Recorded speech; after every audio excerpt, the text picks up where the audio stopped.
irmãos com a paz do Senhor. Aleluia! Aleluia! Glória a Deus! Aleluia! Glória a Deus! Aleluia! E que os irmãos abrissem aqui em Neemias.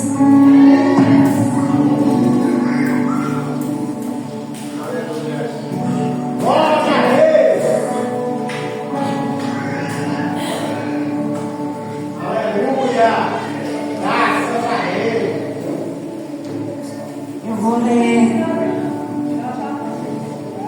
Neemias 2, o 8, só a parte B que diz assim: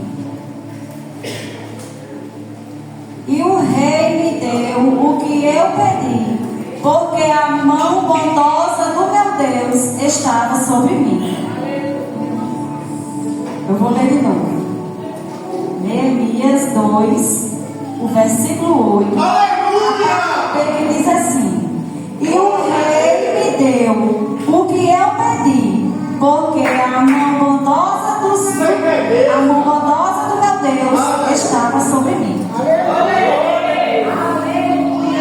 E a palavra do Senhor vai dizer aqui que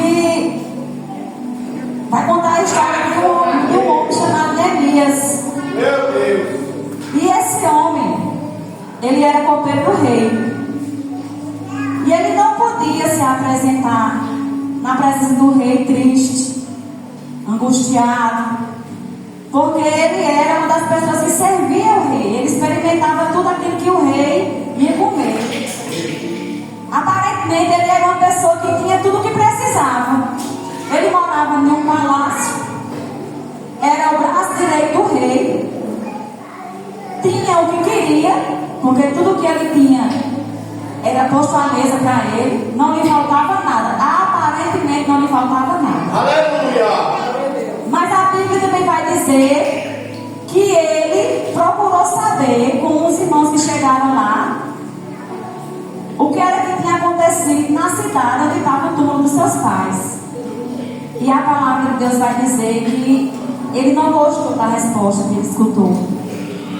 E ele escutou que a cidade onde estava o túmulo dos seus pais estava totalmente destruída, os muros derrubados e as portas queimadas. E a Bíblia vai dizer que nesse momento ele se sentou e chorou, porque ele ficou muito triste. E ele foi servir ao rei depois de uns dias, mas ele continuava triste. A palavra vai dizer que ele continuava amargurado, triste, angustiado. Por alguns dias, ele não permaneceu por toda a vida. Por alguns dias, ele permaneceu assim. E a palavra vai dizer também que ele foi orar. Ele foi pedir sabedoria ao Senhor, o que ele queria fazer. Porque mesmo ele não querendo aparentar a tristeza, ele sabia o Deus que ele confiava, ele sabia o Deus que ele servia. É porque a palavra diz aqui que a mão bondosa do Deus estava sobre ele. A mão bondosa de Deus estava sobre ele. Será que ele não sabia? Sabia. Mas ele é humano. Ele se entristeceu. E ele se apresentou diante do rei. E o rei percebeu. O rei, ele representa aqui a figura de Deus na nossa vida. Será que Deus não sabe quando a gente está triste? Quando às vezes a gente chega na igreja com um sorriso no rosto, um semblante alegre, mas só Deus sabe como é que está o teu coração. Mas Deus, ele conhece. Deus é aquele que sonda o profundo. Eu posso ver a tua aparência, o pastor pode ver a tua aparência, a tua melhor amiga pode ver a tua aparência, mas o Senhor, ele sabe o que está na tua alma. Será que ele não é um Deus para resolver? Será que ele não é Deus na tua vida? Do mesmo jeito que ele foi na vida de Neemias?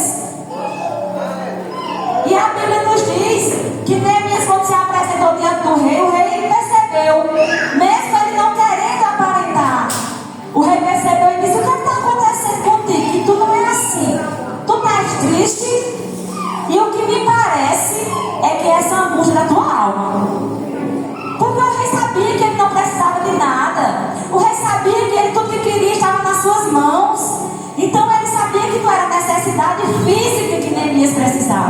Era algo que andava angustiando ele na alma, no sentimento. E ele disse: pede o que tu queres, e o teu Deus está te dizendo nessa noite: pede o que tu queres. Qual é a tua petição nesta noite? Será uma cura? Será uma libertação? Eu não sei, mas Deus ele sabe. E ele está te perguntando: o que é que tu queres? E a Bíblia também vai dizer, eu vou adiantar, e a Bíblia vai dizer que ele orou ao Senhor e chegou lá com muita sabedoria. Ele foi um homem muito sábio. Pediu ao rei cartas que aonde ele passasse, o rei abrisse as portas para dar ele o que ele precisava, de material, de uma estalagem, casa. Onde ele passasse, ele tinha tudo de mão aberta. E assim o rei fez. O rei deu tudo a ele o que ele precisava para construir a cidade. Mas o rei também disse: quando é que você vai voltar? Ele estabeleceu o tempo. Porque a gente não é para estar sofrendo, não, 24 horas, não. Que conversa é essa que tem para estar no sofrimento? Não, Deus não quer isso na nossa vida, não. A gente pode até se entristecer, mas não